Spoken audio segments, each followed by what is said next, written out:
All right, it's going. You're going. Nope, the recorder's going. You're a recorder. So,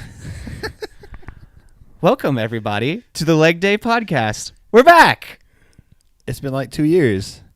Over 2 years, I think. This is like the Sherlock Holmes of podcasts. The British version. Yeah. A few episodes every 5 years. Yeah, but now, hopefully, this is back to being a regular thing, and we have video now. Well, now you live in the state of Colorado again. Yeah.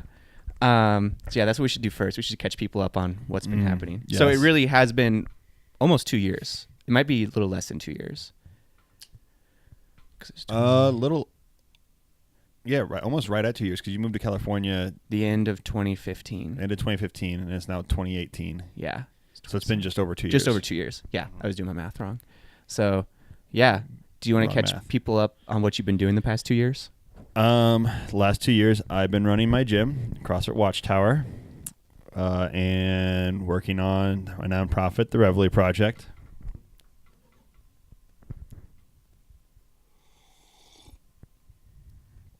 I'm on level 1 staff, so I do those on weekends, and I've helped start and develop the adaptive course, SME course for CrossFit.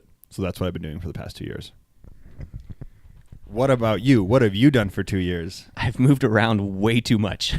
Agreed. Yeah, I moved. That's actually why the Leg Day podcast stopped. Sorry for those of you who were really invested, the two of you that were really invested. Apparently, Jesse Crockett and Nate Baycott. Those were the two that were invested. Those are the two that were really invested. Those were also our only two guests, I think. Yeah, I moved to California for about a year and a half, worked for Barbells for Boobs, and then I spent a little bit of time in Dallas, and then ended up back here last October. And now I'm just doing a lot of freelance work. But not for free. Not for free. He's not making freelances, people. No. No. Lances are expensive. Yeah, you would have to charge to make those. Yeah, you can't. They're not worth nothing. No, they're definitely worth something. Yeah. But yeah, so now I'm back. You were generous enough to set me up. My office is the extra room in Kevin's gym, which is also where we're shooting this podcast, which is also overflow storage for our friends. And yeah. And our Legos and things that he's selling on eBay and bamboo bar and knickknacks. Tons of knickknacks. Yeah. I do have the tiger photo up there. He has his inspirational photo above his desk is a picture of 4 tiger cubs. That is art that I found at Goodwill. I don't know if it's art, but it is adorable. Well, cool. We talked a little bit about so the last time we podcasted like this, it was literally what the idea was. We're going to come in here and have no idea what we're going to talk about and just go. Yeah. And we talked a little bit how maybe we want to structure this a little bit more going forward. You know, I'm okay with structure or no structure or structureless structure. Structureless structure? That's hard to say. It's a structureless structure. Yeah. That's not too hard. Shut up. It's hard to say. A structureless structure. A structureless structure. A structureless structure. I hate you. But yeah, no, so we want to talk about maybe actually have topics beforehand that we go through, and then we'll have guests on, and then we may even bring this podcast every once in a while to my back porch for a back porch subcommittee version of the podcast. Yeah. Do you want to explain the back porch subcommittee? The back porch subcommittee is where a group of people go to my back porch and drink whiskey and talk about random shit. That's the back porch subcommittee. That's the back porch subcommittee. The best part was when we were coming up with that name, it was you, me, and Eli hanging out. Eli is one of our good friends and also coaches at Kevin's gym. And we were like, yeah, we need to come up with a name for this, like the back porch committee or something like that. And no, that's too official. What about the subcommittee? Eli was more worried about the whole back porch thing. Yeah, he really thought it was too sexually explicit. He thought we were saying back door.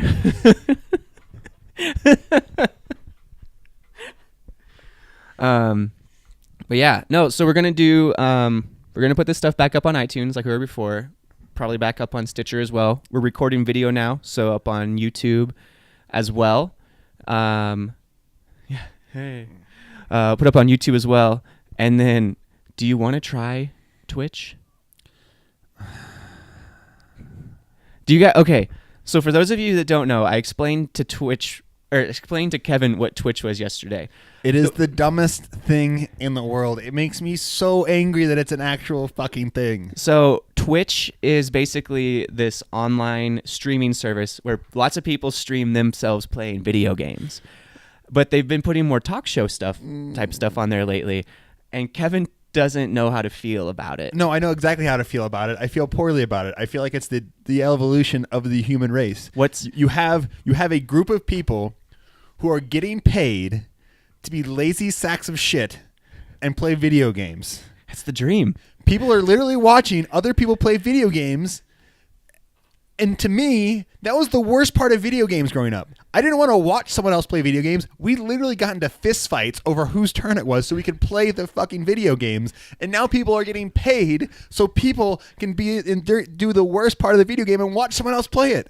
Maybe they just want to see like how to beat a certain. That's cheating. That's cheating. The whole point of video games there was guides on how to beat. Yeah, and you only use those if you actually got stuck on something. You try to beat it yourself. Maybe they were stuck on it. Now video is the version that they do it. But why are they getting paid for this? Ad revenue? I don't know.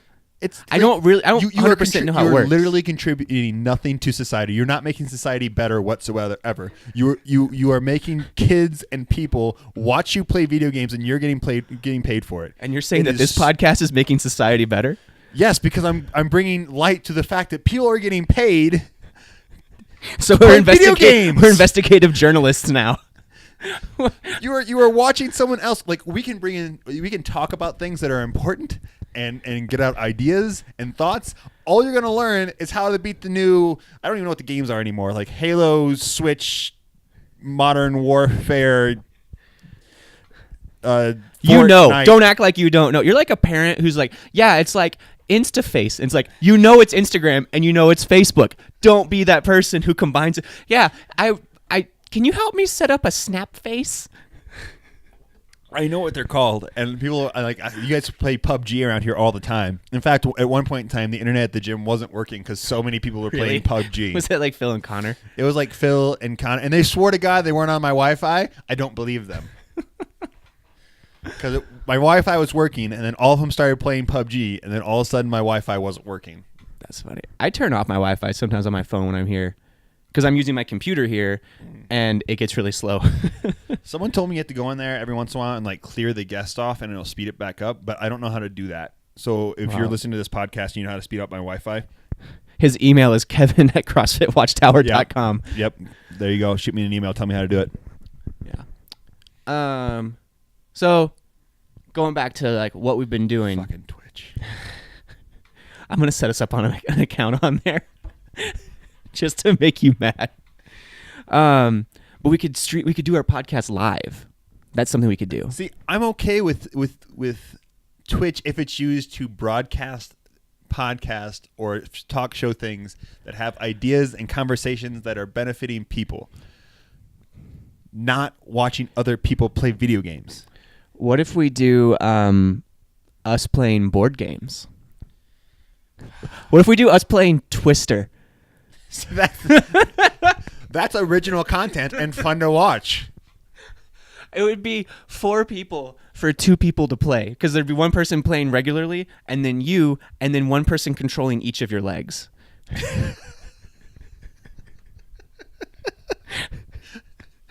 How does he even get in that position? Well, he can't feel his legs, so he probably snapped something. Yeah, something's broke. You're not supposed to bend that way. Are femurs supposed to do that? Also, we should bring back up for those people who are just tuning in why it's called Leg Day Podcast. My legs don't work. Yeah, and so we thought it was funny. I thought it was really funny. And I think Leg Day was taken, so we just made it Leg Day Podcast. That was not taken. Yeah. Leg Day Podcast was not taken, so we took it. Yeah. Because my legs don't work. Mm-hmm. And I skip leg day. Yeah. Every day. Every day. The past 4 years. I squatted yesterday. I actually held the bottom of a squat yesterday for like 3 minutes. Uh-huh. That's pretty impressive when you do that. Yeah. But yeah, we should Do you want to catch people up on like what you're doing with like the adaptive cert stuff or anything like that? Oh yeah, sure. So I guess it was the first one we did was last September. I was approached by Alec Zerkenbach, who was heading the CrossFit Specialty Course Adaptive Training as the lead SME. Approached about my ideas on it, and then brought on as one of the SME staff. And SME stands for Subject Matter Expert. And so we've been running those and developing those since last September. And what all is involved in that? Like for people who don't know. So the adaptive seminar is basically a little bit of a roadmap into like how and why you adapt workouts for different impairments based on limitations, and how to attack limitations for adaptive athletes opposed to like just worrying about their impairments the entire time. Mm-hmm. And just like a quick definition there, like my impairment is that I'm a T11 paraplegic. My limitations, on the other hand, would be that I don't have like the use of my legs, use of some of my lower abs, stuff like that. So small differences there. So who goes to those courses and who should go to that course? Everyone should go to that course. I think we do a really good job of touching on the difference between a like long-term or permanent impairment and the limitations associated there, and a temporary impairment. So giving people an idea of if someone comes in with an ACL tear or a broken ankle or anything like that, how to adapt the workout for them for a temporary impairment. Everyone has come, like there's been a lot of different, we've had everything from coaches to adaptive athletes themselves to people who've never even heard of CrossFit. We've had a lot of the medical community actually come in, a lot of PTs, a lot of doctors, OTs. We've had full hospitals ask us to come in and do private seminars for them to teach their staff how to utilize CrossFit. Have you done those yet? No, we're actually getting ready to do our first one up in Omaha here, middle of June. Gotcha. That'd be cool. I didn't realize that hospitals are reached. I thought it was mainly coaches who were. I mean, it is coaches and athletes. And then we actually had an offer when we were up. We were just up in Baltimore at Push 511, and a couple of the participants there work for a spinal cord hospital up there, and they want to bring us back out to work with their spinal cord hospital. Cool. And so, are they trying to get CrossFit into hospitals? Is that their goal, or what's their goal they're trying to accomplish? I think they see the benefit of. You can't deny, like, and I guess it's anecdotal in nature because we haven't had a case study on it yet, but you can't ignore the fact that what they're seeing is a lot of people who are getting back to constantly varied functional movements executed at high intensity faster, or progressing faster and farther than they thought was possible. Like you're seeing people with TBI, spinal cord injuries, loss of limb salvage, all these things are progressing past a point where they thought were possible. Like a lot of things that we do with some of our seated athletes, they're like, well, you can't do that. It's not possible. And you're like, well, we just did it. You got 5 people over here. So who you're just wrong. Yeah.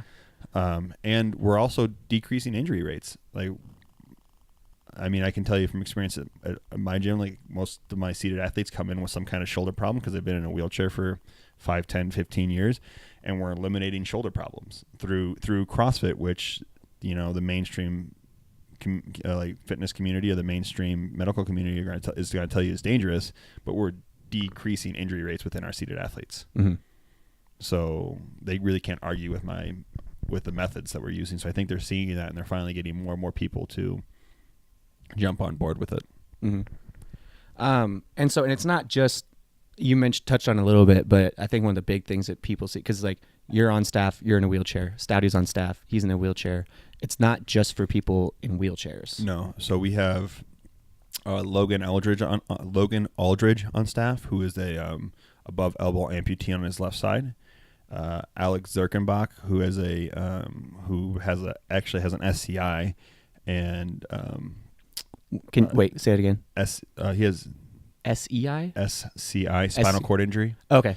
I thought you said STI. No. Which is a sexually transmitted infection, which is the new slang. That's like the new. Is that the new slang? It's not the new slang anymore? Not the new slang.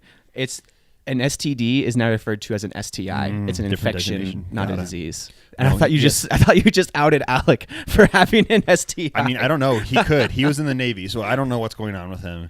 But he had his leg snapped in half right at the shin, and basically had to have his limbs saved. But there's not a lot of feeling there. He has technically has a spinal cord injury. Took him like a year to learn how to walk again. So we literally have almost all aspects of like adaptive athletes as far as the physical side covered.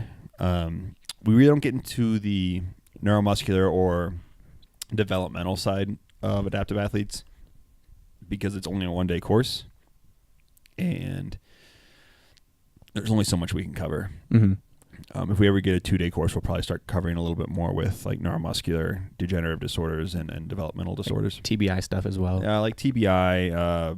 TBI is traumatic brain injury. Yeah, traumatic brain injury, cerebral palsy, MS, MD, different forms of What's MD? muscular dystrophy. Okay. Other things like, I don't know, any kind of like mental developmental disorder or anything like that. Okay. Cool. I think that was a good kind of recap on what you've done with that. The other thing I want to talk about is what you and I are working on besides this with Ryan. Yes. The Reveille Project. Yes, my nonprofit. You guys can't see. I have a coffee mug that's really cool from the Reveille Project. I'm holding it up for the camera if you watch the YouTube video. It's for sale on the reveilleproject.org. It is www.thereveilleproject.org. Yeah. So my nonprofit, which we started about the same time, actually we started the Reveille Project the day that I opened this gym. We provide a year-long scholarship for veterans who have mood disorders or physical disabilities to a CrossFit gym that we've checked out, and then also provide them access to nutritional counseling and physical therapy. And we're working on revamping that, re-upping our fundraising efforts, because literally all we do is just pay for these veterans to have this opportunity.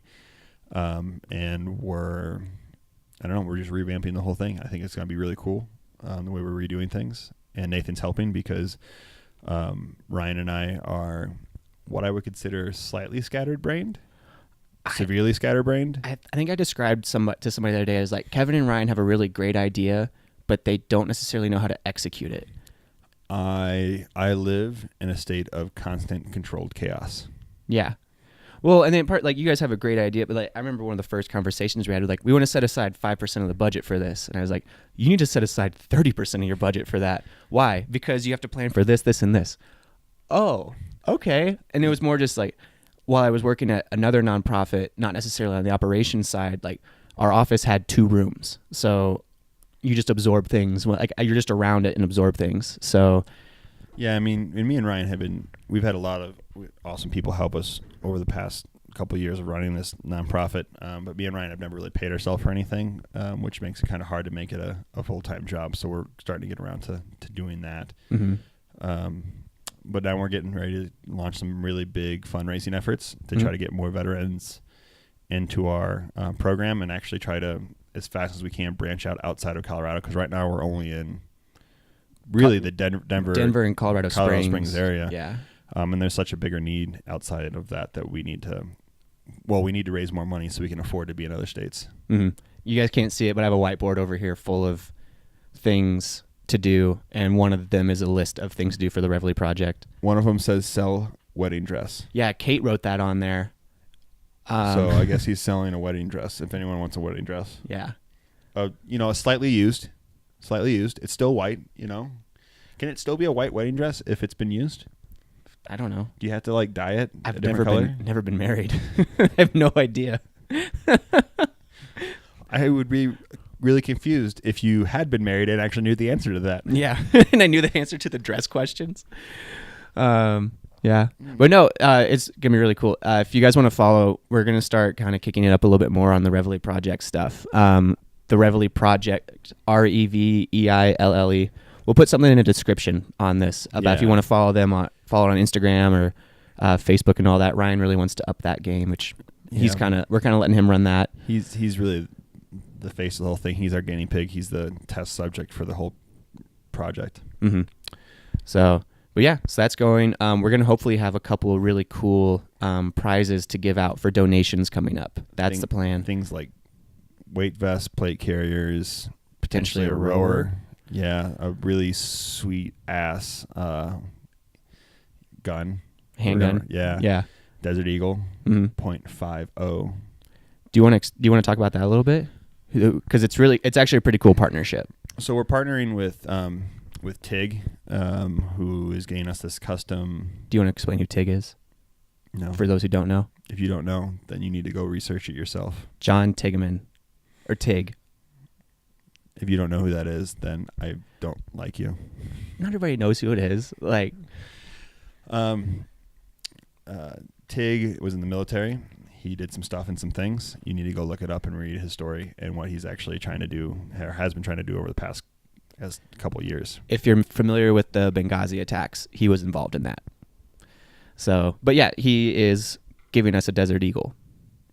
Yes. And we're going to, it's a customized one, and we're going to basically auction it off to raise money for us. And we're going to have a whole big shooting event at Bristol Cone shooting And range. it's one of 17, 13? I think it's like maybe a baker's dozen worth of them. I think it was 13. Yeah. There's only like 13 of these guns that are going to be made. Yeah. So super rare. And super sweet. Yeah. It's pretty cool. Yeah. I kind of want to win it myself, but I don't think I'm allowed to. Probably no. But I want it. Too bad. Apparently, because whenever Ryan and I went and talked to him, he said that I squeaked a little bit. Did you hear that? Nope. It was a little bit of that. Ryan and I went and talked to him down in the Springs. He's actually in the program now. Mm-hmm. He's a part of the Reveille Project. He was talking about how some of these the pistols. There's this one guy who's basically finding all of the auctions or fundraisers, and he's trying to get as many of them as he can.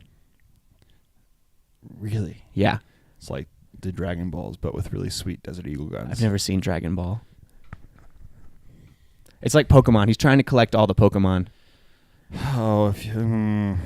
What do you think Tig would think right now if he knew we were comparing his handgun to Pokemon and if we're talking about Dragon Ball Z, then he'd be excited because it's one of the greatest. Pokemon, he may be a little upset.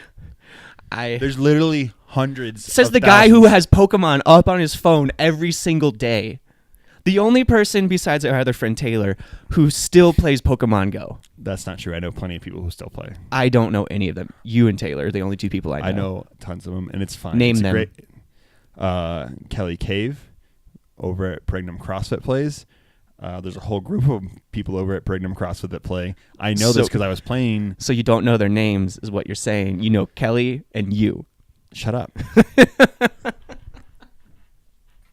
I can't remember who else I talked to about it.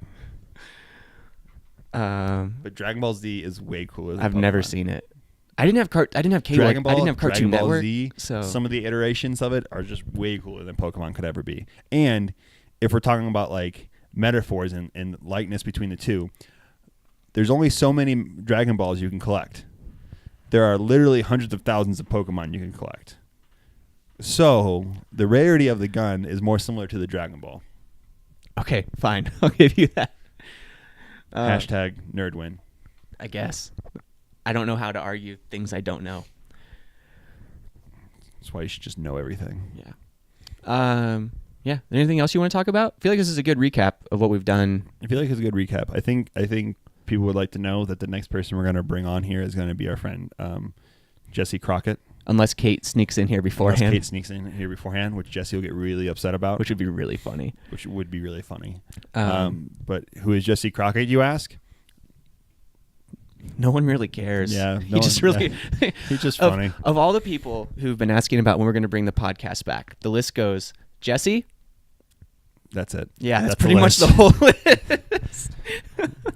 He works across the street at our friend's company, RA Factor Tactical. He works out at the gym. He's a really strong power lifter, and he's pretty funny. He's an amateur referee. Yeah, amateur referee. Football referee. Well, I guess he's not amateur. He's getting paid, but it's like high school, junior high stuff. He wants like to get into college. Stuff, yeah. His Instagram handle is crockadoodledoo. Mm-hmm. So you can look him up there. I don't know if he's posted anything in a while. I'll be honest. I don't really get on Instagram a whole lot anymore. I I've been trying not to get on social media as much. Like now that I don't do that so much for a living, it's been really nice to not get on it. I got to be honest, I get on it quite a bit, but I don't really interact on it as much. Uh-huh. Kind of like the creepy guy who just like watches things and then just occasionally like double taps. Yeah. And every once in a while I'll post something. Yeah. Well, cool. Yeah. I feel like we should wrap this up. Like, Leg Day Podcast, if you're listening to it, you're obviously on either iTunes, YouTube, or Stitcher. We're going to put it on Stitcher. I think we could put it back on Stitcher. Okay. I think the old ones might still be on Stitcher. I think I heard that. Well, no, they're still on there. They're still on iTunes too. No, they're not. I checked on iTunes. Someone just sent me a link that said they were on iTunes. I checked on my phone yesterday and it wasn't. I'll look up on my computer, see if it's still there. Either way, we'll put it back up there. Yeah.